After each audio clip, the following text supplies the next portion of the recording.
তিনি 100 টাকা খাওয়ার দরকার কি? তিনি ডেলি 5000 টাকা খান, কিন্তু তিনি খেয়ে মাথা সুস্থ করেন, মাথায় জ্ঞান বুদ্ধি করেন। আজকে যারা রাষ্ট্র ক্ষমতা আছে তারা এক সময় মজলুম ছিলেন, কিন্তু তারা এখন জানোয়ার হয়ে গেছেন। কিন্তু গ্যাস সংকট, বিদ্যুৎ সংকট, জননিরাপত্তা, চাঁদাবাজিতে জনগণ আজ দিশেহারা। সেই জনগণের ভুক্তভোগী জনগণের পক্ষ থেকে আজকে আমরা মাথায় হাত কর্মসূচি দিয়েছি।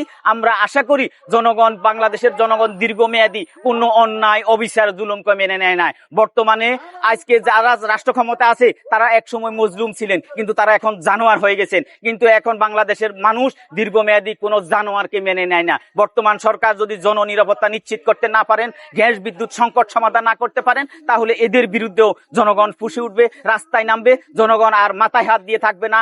যারা অন্যায়, অবিচার, জুলুমকারী তাদের ফিটের উপর জনগণ হাত উঠে যাবে। সেই দিন কিন্তু আর বেশি দূরে। বাংলাদেশের রাজনীতিবিদদেরকে মানুষ এখন আর বিশ্বাস করে না, কারণ এটা হচ্ছে ভাওতাবাজি করে। হ্যাঁ, যখন যে সরকার আসে সে সরকারের দালালি করে, চাটুকারিতা করে।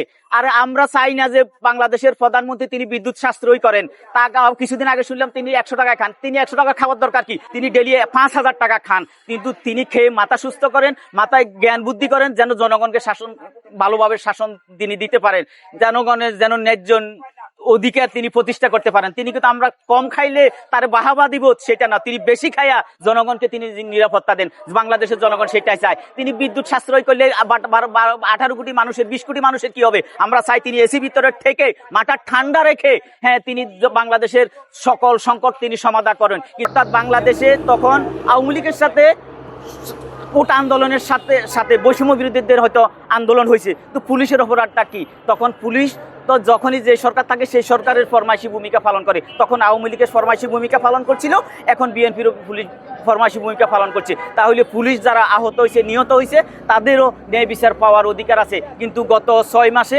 কোনো পুলিশ সদস্য তাদের যে স্বজন হারানোর জন্য তারা কোনো ন্যায় বিচার পাচ্ছে না।